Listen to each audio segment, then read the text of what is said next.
Hello friends, नमस्कार। Sikandar Kumar railway channel में आपका स्वागत है।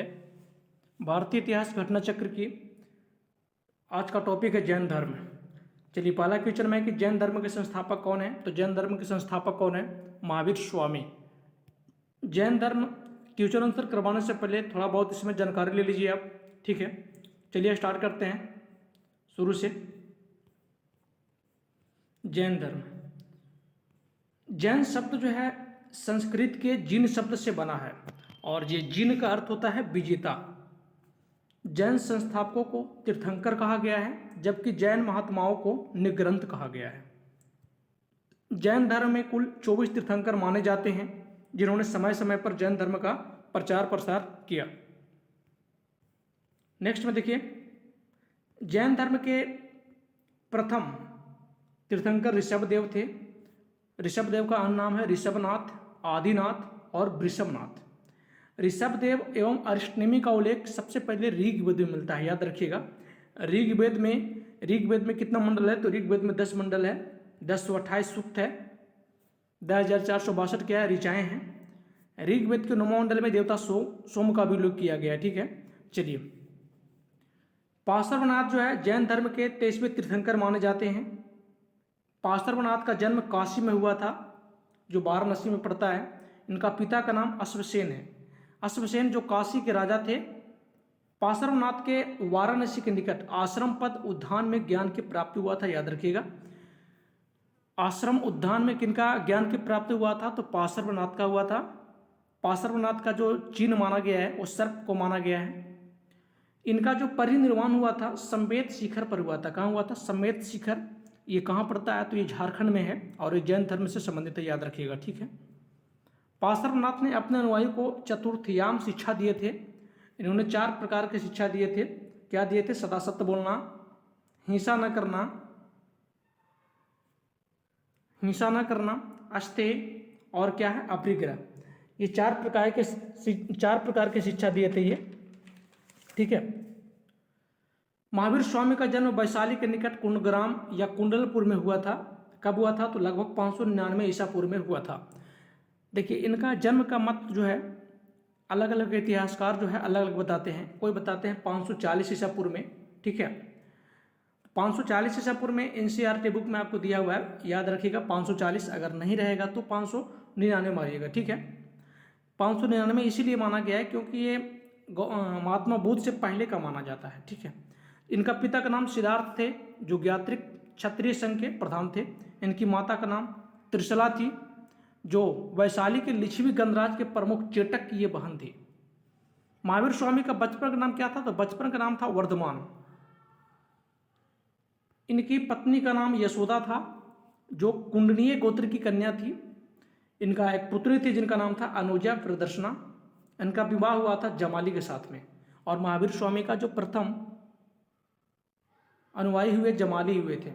जैन धर्म में पूर्ण ज्ञान के लिए कैवल शब्द का प्रयोग किया गया है। महावीर स्वामी को 12 वर्ष की कठोर तपस्या की साधना के बाद उनको ज्ञान की प्राप्ति हुआ है और ऋजुपालका नदी के तट पर हुआ था। साल वृक्ष के नीचे उन्होंने तपस्या किए थे, याद रखिएगा, ठीक है। चलिए नेक्स्ट में देख लीजिए। ज्ञान प्राप्ति के बाद वे केवलिन, अरहत, जिन और निग्रंथ भी कहलाए। जिन के मतलब विजेता हुआ, निग्रंथ के मतलब बंधन रहित और अरहत का मतलब योग या पूज्य होता है, याद रखिएगा, ठीक है। चलिए नेक्स्ट में देख लीजिए। वैशाली के लिच्छवी सरदार के चेटक, जो महावीर स्वामी के मामा हुए, वे जैन धर्म के प्रचार में मुख्य योगदान भी दिए हैं। महावीर स्वामी को उनके प्रथम शिष्य जमाली थे और जमाली को मतभेद हो गया था, तो उन्होंने क्या, जैन धर्म को संग छोड़ करके एक नया सिद्धांत बनाए थे जिनको बहुरुतवाद बोला जाता है। क्या बोला जाता है? बहुरुतवाद, ठीक है। बहुरुतवाद का प्रतिपादन कौन किया था? तो जमाली किया था। जमाली के बाद 2 वर्ष के बाद जो है तीसगुप्त जो है विद्रोह किया था। आजीवक संप्रदाय की स्थापना कौन किए थे? मोकली गोसाल किए थे। और इनका मत था नियतिवाद, याद रखिएगा, नियतिवाद। नियतिवाद के अनुसार होता है कि संसार की प्रत्येक वस्तु भाग के द्वारा पूर्व नियंत्रित एवं संचालित होता है। इनका मृत्यु लगभग 527 ईसा पूर्व में 72 वर्ष की अवस्था में राजगीर में पावापुरी नामक स्थान में हुआ था। ठीक है, जन्म 599 और मृत्यु 527,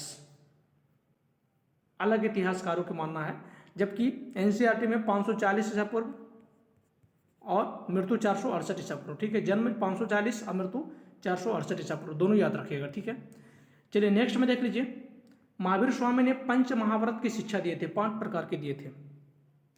4 दिए थे, किनके 4 जो पार्श्वनाथ दिए थे वो, पहला में क्या था, सदा सत्य बोलना, दूसरा हिंसा न करना, तीसरा चोरी न करना, और चौथा क्या, संपत्ति न रखना, और 5वां ये जोड़ दिए ब्रह्मचार्य। ठीक है, तो महावीर ने 5वां व्रत कौन जोड़े, ब्रह्मचार्य को जोड़ दिए थे, यानी 5 प्रकार की शिक्षा दिए थे। चलिए नेक्स्ट में देख लीजिए। महावीर स्वामी ने वेदों की अपौरुषेयता स्वीकार करने से इनकार किया था, यानी ईश्वर को ये नहीं मानते थे। ठीक है, ईश्वर को ये नहीं मानते थे। इन्होंने अपना मार्ग जो है एकांतिक मतों को छोड़ करके बीच का मार्ग अपनाया था। अनेकतावाद और स्यादवाद कहा जाता है इस मत को। ठीक है, अनेकतावाद और स्यादवाद महावीर स्वामी दिए थे। स्यादवाद को सप्तभंगी भी कहा जाता है नए शब्द के अनुसार। ठीक है, जो सापेक्षता का सिद्धांत है। महावीर स्वामी पुनर्जन्म और कर्मवाद में विश्वास रखते थे, आत्मा को भी मान्यता देते थे, लेकिन ईश्वर को इन्होंने नहीं मानते थे। ठीक है, चलिए जैन धर्म ने अपने आध्यात्मिक विचारों को कहाँ से ग्रहण किया था, तो सांख्य से ग्रहण किया था। यह भी याद रखिएगा, आध्यात्मिक विचारों को सांख्य दर्शन से ग्रहण किया था। चलिए नेक्स्ट में देख लीजिए। अब जो है कुछ जैन तीर्थंकर हैं, उनके प्रतीक चिन्ह हैं जो इंपॉर्टेंट है, एग्जाम में पूछा जाता है, याद रख लीजिएगा। और इसका जो पीडीएफ है डिस्क्रिप्शन में दे देंगे टेलीग्राम पर, वहाँ से आप लिंक ज्वाइन करिएगा। ठीक है, पीडीएफ मिल जाएगा आपको। चलिए ऋषभ देव का क्या था, ऋषभ देव का प्रतीक चिन्ह बैल था, अजीतनाथ का हाथी, संभवनाथ का अश्व, पद्म पर्व का कम्बल, सुपा सर्वनाथ का साथिया, मलिनाथ का कलश, नामीनाथ का नीलकमल और नेमिनाथ का शंख, पार्श्वनाथ का क्या था, सर्प था, महावीर स्वामी का क्या था, सिंह था। ठीक है, चलिए सारी की सारी याद रख लीजिएगा, इंपॉर्टेंट है। नेक्स्ट में देख लीजिए। जैन धर्म में मोक्ष के लिए 3 साधन आवश्यक बताए थे और उसी को त्रिरत्न कहा गया है। कौन कौन था, सम्यक दर्शन, सम्यक ज्ञान और सम्यक चरित्र, यानी सम्यक आचरण भी बोलते हैं इसको। सम्यक दर्शन का मतलब जैन तीर्थंकर को बताया गया मार्ग पर चलना है। सम्यक ज्ञान जैन सिद्धांत को अनुसार पूर्ण ज्ञानी होना चाहिए, और सम्यक आचरण या सम्यक चरित्र अच्छे कर्म को अपनाना है और बुरे को त्यागना है। ठीक है, चलिए नेक्स्ट में मिलते हैं। यहाँ इधर देखिए, महावीर स्वामी ने अपने जीवन काल में एक संघ की स्थापना किया था, उसमें 11 अनुयायियों को सम्मिलित किया था और उसको गंधर्व कहा गया। ठीक है, सबका नाम दिया हुआ है, इंपॉर्टेंट नहीं है इसका नाम, पर याद रखिएगा कि गंधर्व का स्थापना कौन किया था, महावीर स्वामी। कितना अनुयायी उसमें सम्मिलित था, तो 11। महावीर स्वामी की मृत्यु के बाद सुधर्मन जो है जैन संघ का प्रथम अध्यक्ष बना था, और सुधर्मन का मृत्यु जब हो गया तो जम्बू बना था, और जम्बू 44 वर्षों तक संघ का अध्यक्ष रहा। अंतिम नंद राजा के समय संभूति विजय तथा भद्रबाहु संघ के अध्यक्ष थे। महावीर स्वामी ने 14 पूर्वों के विषय में जानकारी देते हैं, और ये याद रखिएगा कि प्राचीन जैन ग्रंथ का नाम क्या है, तो 14 पूर्वों है। कालांतर में जैन संप्रदाय 2 भाग में विभाजित हो गया, श्वेतांबर और दिगंबर। श्वेतांबर अस्तुरभद्र के अनुयायी को श्वेतांबर कहे जाने लगा, जो श्वेत वस्त्र धारण करते थे, जबकि भद्रबाहु के अनुयायी को दिगंबर कहे जाने लगा, और ये नग्न होकर तपस्या करते थे। यापनीय जो है जैन धर्म का एक संप्रदाय है, याद रखिएगा। ठीक है, चलिए प्रथम जैन सभा जब हुआ था 310 ईसा पूर्व में हुआ था, और कहाँ हुआ था, तो पाटलिपुत्र में हुआ था। उस समय अध्यक्षता किनकी थी, अस्तुरभद्र की अध्यक्षता में हुआ था। ठीक है, प्रथम जैन धर्म में 12 अंगों को संकलन किया गया है, जबकि प्रथम जैन सभा में भद्रबाहु के अनुयायी ने भाग नहीं लिया था, यह भी याद रखिएगा। दूसरा जैन सभा 6ठी शताब्दी में हुआ था, 512 ईस्वी में। कहाँ हुआ था, बलवी में, जो गुजरात में पड़ता है। इसका अध्यक्षता क्षमा श्रवण ने किए थे। ठीक है, दूसरा जैन सभा के समय 12 अंग, 12 उपांग, 10 प्रकीर्तन, 6 क्षेत्रसूत्र, 4 मूलसूत्र, ये इसका संकलन किया गया है। जैन साहित्य को क्या बोलते हैं, जैन साहित्य को आगम कहा गया है, और इसके अंतर्गत ये 12 अंग, 12 उपांग, 10 प्रकीर्तन, 6 क्षेत्र सूत्र और 4 मूल सूत्र, 10 प्रकीर्तन सूत्र और 2 चूलिका सूत्र का गणना किया गया है। चलिए नेक्स्ट में देख लीजिए।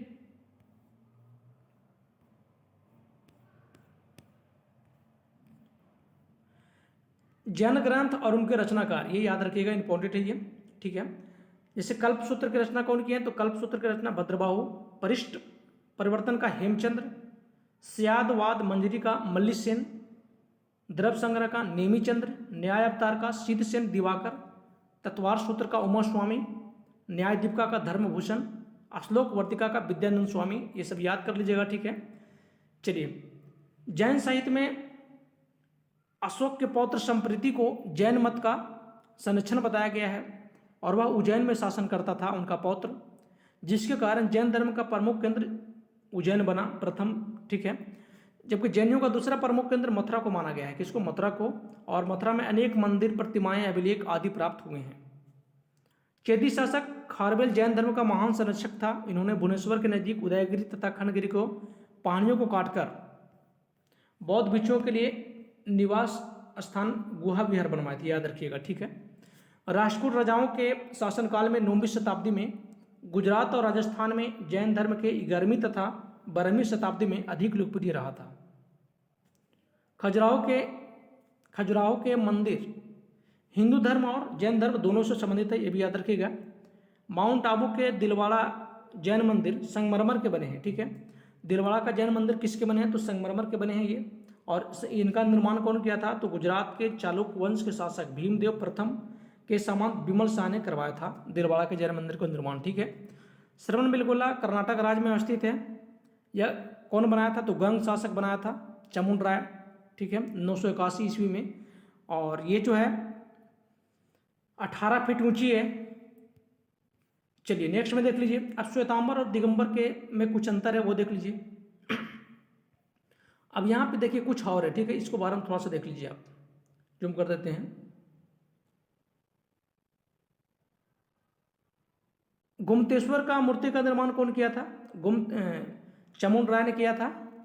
गंग वंश के गंग शासक था ये, गंग शासक चामुंड राय के मंत्री ने करवाया था गुमतेश्वर की मूर्ति का निर्माण। इनको बाहुबली भी कहा जाता है। और प्रथम जैन तीर्थंकर ऋषभदेव के पुत्र माने जाते हैं। ये बाहुबली जो है ऋषभदेव के पुत्र माने जाते हैं। महामस्तकाभिषेक ये क्या है, तो ये जैन धर्म का एक महत्वपूर्ण उत्सव है, ये जो 12 वर्ष के अंतराल पर कर्नाटक के श्रवणबेलगोला में होता है, याद रखिएगा, महामस्तकाभिषेक। श्वेतांबर और दिगंबर में क्या अंतर है, वो देख लीजिए थोड़ा। इसमें श्वेतांबर, ये इसका जो श्वेतांबर संप्रदाय के लोग थे श्वेत वस्त्र धारण करते थे, जबकि दिगंबर पूर्ण नग्न रहकर तपस्या करते थे। श्वेतांबर के मत के अनुसार स्त्री के लिए मोक्ष प्राप्ति संभव है, जबकि दिगंबर के अनुसार स्त्री के लिए मोक्ष संभव नहीं है। श्वेतांबर के अनुसार ज्ञान प्राप्ति के बाद भोजन ग्रहण करने में विश्वास करते थे, जबकि दिगंबर के मत के अनुसार आदर्श साधु भोजन नहीं ग्रहण करता था, ठीक है। श्वेतांबर के अनुसार महावीर स्वामी के विवाहित थे, जबकि दिगंबर के अनुसार महावीर स्वामी अविवाहित थे। श्वेतांबर के अनुसार 19वें तीर्थंकर मलिनाथ स्त्री थे, जबकि दिगंबर के अनुसार मलिनाथ पुरुष थे, ठीक है। ये दोनों में काफ़ी भिन्न है, याद रखिएगा। चलिए अब आते हैं क्वेश्चन आंसर पे। पहला नंबर क्वेश्चन में क्या है वो देख लीजिए। पहला नंबर क्वेश्चन में आपका है कि जैन धर्म के संस्थापक कौन है, तो ये महावीर स्वामी हैं। दूसरा नंबर क्वेश्चन में आपको क्या कह रहा है कि जैन धर्म के प्रथम तीर्थंकर कौन थे, तो जैन धर्म के प्रथम तीर्थंकर ऋषभदेव थे। ऋषभदेव को वृषभनाथ आदिनाथ भी कहा जाता है।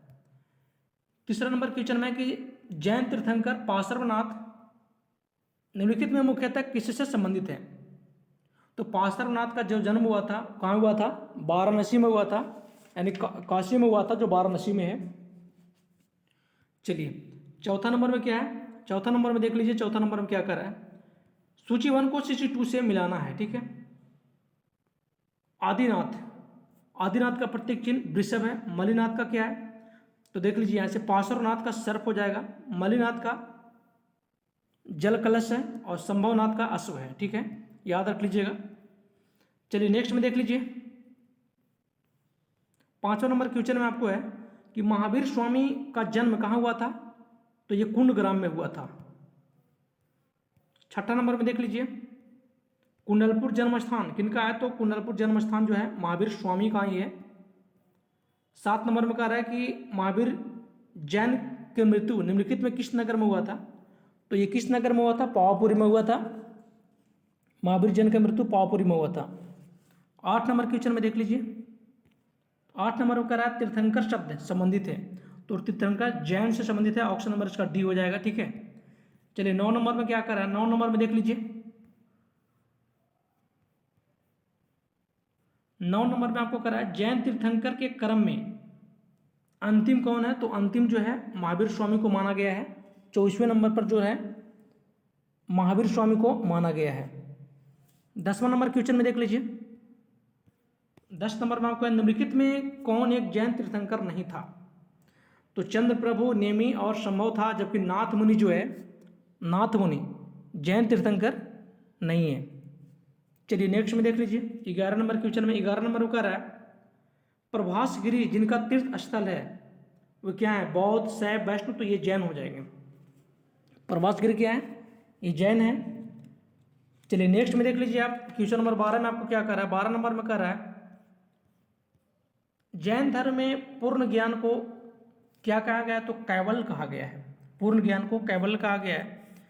13 नंबर क्वेश्चन में आपको है कि महावीर स्वामी को किस नदी के तट पर ज्ञान की प्राप्ति हुआ था? तो रिजुपालका नदी के तट पर। और किस वृक्ष पूछेगा? तो साल वृक्ष हो जाएगा, ये भी याद रखिएगा। ठीक है, 12 वर्ष कठिन तपस्या किए थे इन्होंने। 30 वर्ष की अवस्था में इनका जो भाई था नंदीवर्धन, उनकी अनुमति लेकर के जो है घर से निकल गए थे। 14 नंबर क्वेश्चन में कह रहा है कि त्रिरत्न संबंधित है। त्रिरत्न सिद्धांत सम्यक धारण, सम्यक चरित्र और सम्यक ज्ञान कि कौन से धर्म से संबंधित है? तो ये कौन से धर्म हो जाएगा? जैन धर्म हो जाएगा। इसका आंसर देख लीजिए कहाँ पे है, ये सी नंबर हो जाएगा। ठीक है, चलिए 15 नंबर में कह रहा है कि कौन सा दर्शन त्रिरत्न को मानता है? त्रिरत्न को देखिए बौद्ध दर्शन में भी त्रिरत्न को मानता है। ठीक है, और जैन दर्शन में भी है, तो इसका आंसर दोनों हो जाएगा। ठीक है, कोई एक नहीं होगा, क्योंकि यहाँ पे कह रहा है कौन सा दर्शन त्रिरत्न को मानता है। अब यहाँ पे जैन या बौद्ध को पर्सनली नहीं कहा गया है, तो इसमें दोनों ऑप्शन है, तो इसका दोनों हो जाएगा। ठीक है, 16 नंबर में आते हैं। 16 नंबर में क्या क्या गया है कि अनुव्रत सिद्धांत का प्रतिपादन कौन किया था? तो अनुव्रत इसका प्रतिपादन जैन धर्म ने किया था। चलिए नेक्स्ट में मिलते हैं। 17 नंबर में कह रहा है स्यादवाद सिद्धांत कौन दिया था? तो स्यादवाद कौन दिया था? जैन धर्म ही दिया था। चलिए नेक्स्ट में देख लीजिए 18 नंबर क्वेश्चन में। और 18 नंबर में कह रहा है कि स्यादवाद संबंधित है, तो स्यादवाद जैनों से संबंधित है। 19 नंबर में कह रहा है कि जैन दर्शन के अनुसार सृष्टि की जो रचना एवं पालन पोषण हुआ है वो किससे हुआ? तो ये जो हुआ है सार्वभौमिक विधान से हुआ है। ऑप्शन नंबर इसका ए सही हो जाएगा। ठीक है, चलिए नेक्स्ट में देख लीजिए। 20 नंबर में क्या कर रहा है? 20 नंबर में कह रहा है कि अनेकतावाद, अनेकतावाद जो है किसका सिद्धांत है? तो ये जैनों का सिद्धांत है अनेकतावाद। और नियतिवाद मौखली घोषाल का है। 21 नंबर में कह रहा है क्या कि निम्नलिखित में कौन सा धर्म विश्व विनाशकारी प्रलय की अवधारणा में विश्वास नहीं करता है? तो विनाशकारी प्रलय विश्व यानी कि जैन धर्म नहीं करता है। जैन धर्म में किसकी मान्यता है? तो जैन धर्म में कर्मवाद की मान्यता है, आत्मा की मान्यता है, जबकि ईश्वर की मान्यता नहीं है। ठीक है, चलिए 22 नंबर में आ जाइए। 22 नंबर में कह रहा है कि जैन धर्म का आधारभूत बिंदु क्या है? जैन धर्म का आधारभूत बिंदु क्या है? तो अहिंसा। ऑप्शन नंबर इसका सी हो जाएगा। ठीक है, 23 नंबर में आइए। 23 नंबर में कह रहा है कि यापनीय किसका एक संप्रदाय है? तो यापनीय जो है जैन धर्म का एक संप्रदाय है। 24 नंबर में क्या कह रहा है कि भारत की धार्मिक प्रथाओं के संदर्भ में स्थानकवासी संप्रदाय संबंधित है। तो ये जो स्थानकवासी है किससे संबंधित है? तो ऑप्शन नंबर इसमें क्या हो जाएगा? बी हो जाएगा, जैन धर्म से संबंधित है। 25 नंबर क्वेश्चन में आइए। 25 में कह रहा है निम्नलिखित में कौन सा सबसे पूर्वकाली जैन ग्रंथ कहलाता है? तो सबसे पूर्व में कौन है? 14 पूर्व है। ठीक है, जो नंद वंश के अंतिम शासक के समय में था ये। 26 नंबर में क्या कह रहा है कि प्रारंभिक जैन साहित्य निम्नलिखित में किस भाषा में लिखा गया? तो सबसे पहले जो लिखा गया है वो अर्धमगही भाषा में लिखा गया है और बाद में प्रकृति को भी अपनाया गया है। ठीक है, 27 नंबर में आते हैं। 27 नंबर क्वेश्चन देख लीजिए। 27 नंबर में क्या कह रहा है कि निम्नलिखित में से कौन सा स्थल पार्श्वनाथ से संबंधित होने के कारण जैन सिद्ध क्षेत्र माना जाता है? तो संवेद शिखर, यहाँ परिनिर्वाण इनका हुआ था। और ये जो संवेद शिखर है ये कहाँ पड़ता है? तो ये झारखंड में पड़ता है। कहाँ पड़ता है? झारखंड में पड़ता है। चलिए 28 नंबर क्वेश्चन है। आइए 28 नंबर का है कि निम्नलिखित में कौन सा आरंभिक जैन साहित्य का भाग इसमें नहीं है? तो जैन साहित्य का भाग इसमें कौन नहीं है? तो इसमें आचारांग सूत्र है, सूत्र की गृतांग है, और आपको डी भी है, बृहत कला सूत्र भी है, लेकिन थेरी गाथा नहीं है। ऑप्शन का ये सही हो जाएगा। ठीक है। 28 के बाद आते हैं क्वेश्चन नंबर 29 में। 29 में आपको कह रहा है कि जैन संप्रदाय में प्रथम विभाजन के समय श्वेतांबर संप्रदाय के संस्थापक किसे माना गया है? तो इस श्वेतांबर संप्रदाय के संस्थापक अस्तुलभद्र को माना गया है। ऑप्शन नंबर ए इसका सही होगा। 30 नंबर में देख लीजिए। 30 नंबर में कह रहा है कि भगवान महावीर का प्रथम शिष्य का नाम, तो जमाली था, जो उनका दामाद था। 31 नंबर में कह रहा है कि महावीर का प्रथम अनुयायी कौन थे? तो जमाली ही था। 32 नंबर में कह रहा है किस जैन सभा में अंतिम रूप से श्वेतांबर आगमन का संपादन हुआ था? यानी श्वेतांबर आगमन का संपादन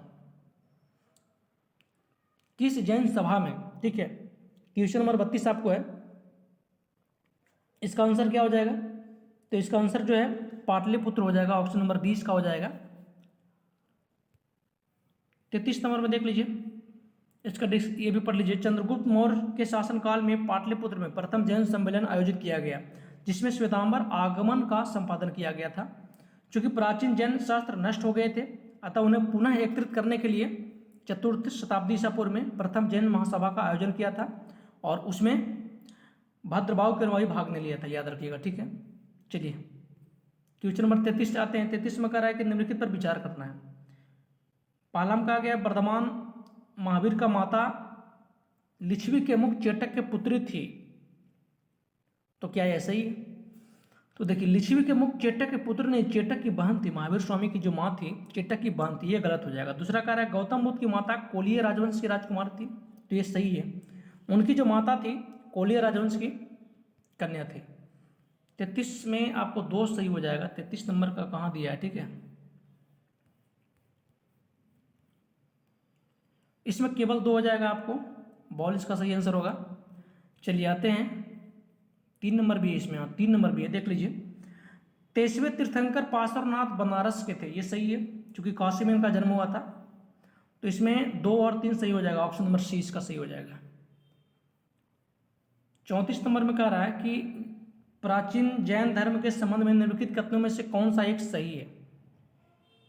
विचार करना है। स्थूलबाहु के नेतृत्व में दक्षिण भारत में जैन सभा का प्रचार हुआ, क्या ये सही है?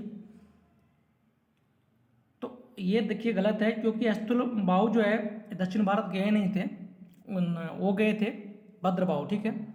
दूसरा कह रहा है बी में पाटलिपुत्र में हुई परिषद के पश्चात जो जैन धर्म के लोग भद्रबाहु के नेतृत्व में रहे वे श्वेतांबर कहलाए, ये भी गलत है, क्योंकि श्वेतांबर वे कहलाए जो स्थूलबाहु के नेतृत्व में था, भद्रबाहु में नहीं। ठीक है। सी नंबर में आपको कह रहा है कि प्रथम शतक ईसा पूर्व में जैन धर्म को कलिंग के राजा खारवेल का समर्थन मिला था, ये सही हो जाएगा सी का। डी में कह रहा है बौद्धों के विपरीत जैन धर्म के प्रारंभिक अवस्था में जैन धर्म के लोग चित्रण को पूजा करते थे, ये गलत है। इसका सिर्फ आंसर सी होगा। ठीक है, याद रखिएगा।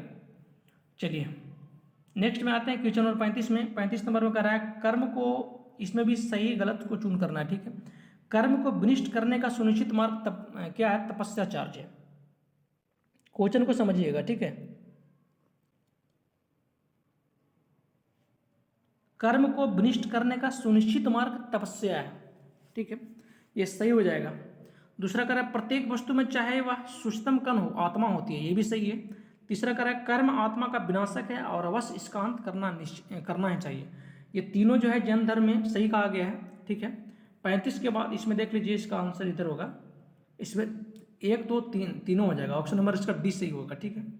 चलिए 35 के बाद आते हैं क्वेश्चन नंबर 36 में। 36 नंबर में कह रहा है समाधि मरण किस दर्शन से संबंधित है? तो ये जैन दर्शन से संबंधित हो जाएगा समाधि मरण। ठीक है।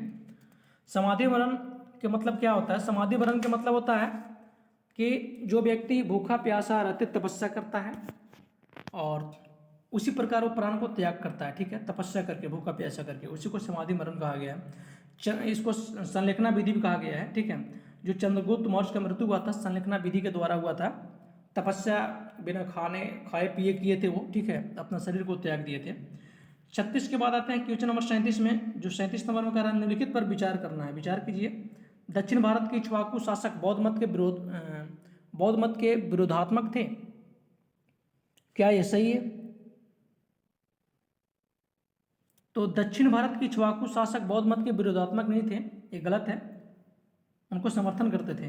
दूसरा कह रहा है पूर्वी भारत के पाल शासक बौद्ध मत के समर्थक थे, ये भी सही है, ये सही है दूसरा, ये गलत है। दक्षिण भारत पूर्वी भारत दोनों समर्थक थे इसमें, तो ये तो गलत दिया है, केवल इसमें दूसरा सही हो जाएगा, ऑप्शन नंबर इसमें बॉल इसका हो जाएगा, ठीक है। चलिए नेक्स्ट में देख लीजिए।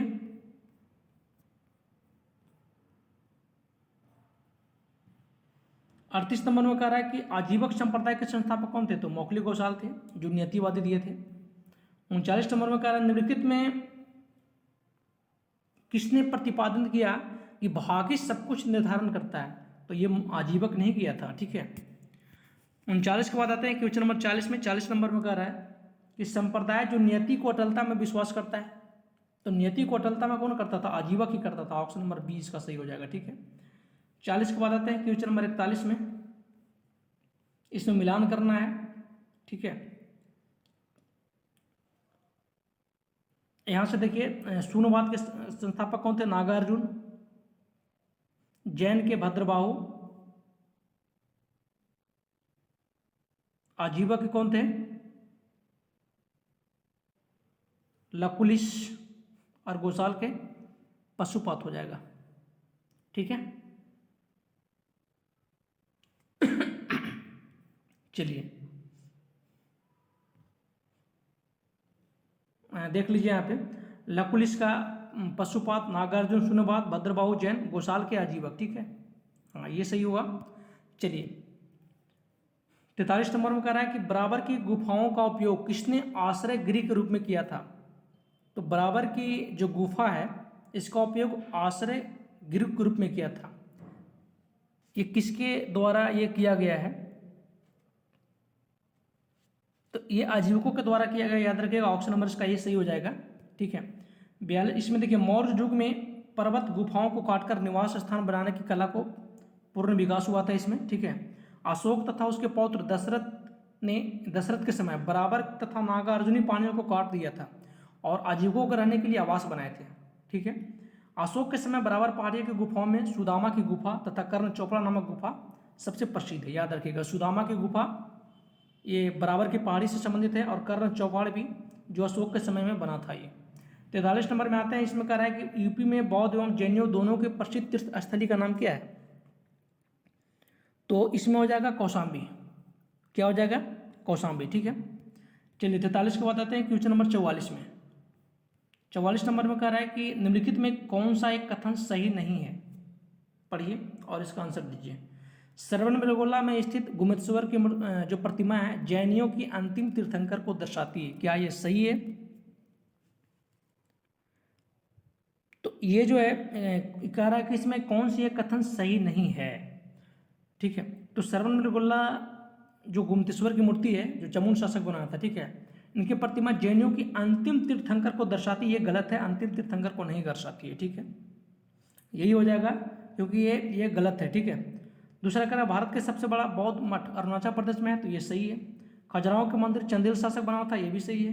होयसल के मंदिर शिव को समर्पित है, ये भी सही है, ठीक है। बाकी ये गलत हो जाएगा, ऑप्शन नंबर ए। 44 के बाद आते हैं क्वेश्चन नंबर 45 में, जो आपको कह रहा है कि श्रवणबेलगोला में गुमतेश्वर की विशाल प्रतिमाएं जो है कौन बनवाया था? अब बताइए, तो ये कौन बनवाया था गुमतेश्वर की विशाल मंदिर? तो चमुन राय बनवाया था, ठीक है। चलिए 46 नंबर में आते हैं, कह रहा है महान धार्मिक घटना महामस्तकाभिषेक निम्नलिखित में किससे संबंधित है और किसके लिए जाना जाता है? ये बाहुबली के लिए जाना जाता है। देखिए ये जो है ना महामस्तकाभिषेक जो है ये कर्नाटक के श्रवणबेलगोला में 12 वर्ष पर एक उत्सव होता है, ठीक है। वहाँ जो है गुमतेश्वर की मूर्ति है बाहुबली जिनको बोलते हैं, ठीक है, बाहुबली की वहाँ पे मूर्ति है, तो इन्हीं की मूर्ति पर 12 वर्ष के लिए वहाँ उत्सव मनाया जाता है, ठीक है। चलिए 46 के बाद आते हैं क्वेश्चन नंबर 47 नंबर में। टोटल 46 नंबर ही है, टोटल 40 क्वेश्चन था। तो चलिए पूरा क्वेश्चन हो गया। इसका PDF आप लेना चाहते हैं तो डिस्क्रिप्शन में लिंक दे दूंगा टेलीग्राम का, वहाँ से ज्वाइन कीजिएगा, इसका PDF मिल जाएगा, ठीक है। मिलते हैं नेक्स्ट वीडियो में।